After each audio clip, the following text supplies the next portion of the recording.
السلام علیکم ورحمت الله وبرکاته. د امن پیغام د یوټیوب چینل درنو لیدونکو هیله ده چې روغ جوړ به یاستئ. لیدونکو لکه څنګه چې تاسو پوهیږئ هر یو کار د لومړي ځل لپاره یا کیږي او یا هم اختراع کیږي.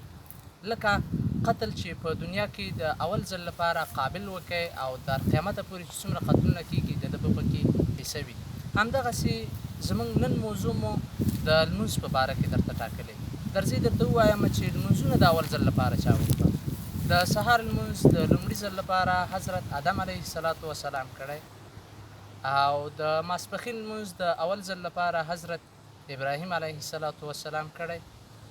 د مازدیګر لمونځ د لومړي ځل لپاره یونس علیه السلام کړی او د ماښام لمونځ د اول ځل لپاره حضرت یعقوب علیه السلام کړی او د ماسخوتن لمونځ د اول ځل لپاره خپله محمد مصطفی صلی الله علیه و آله وسلم کړی چې دا کارونه یعنی دغه په اول ځل لپاره د دوی دغه لمونځونه په دغو وختو کې کول خدای ته ډیر محبوب شو او په ټولې امت مسلمه یې فرض وګڼل. مننه. زموږ یوټیوب چینل در سره سبسکرایب کړئ د لا ګټورو او د خوندورو معلوماتو لپاره. زه شیر بهادر اشنا یم.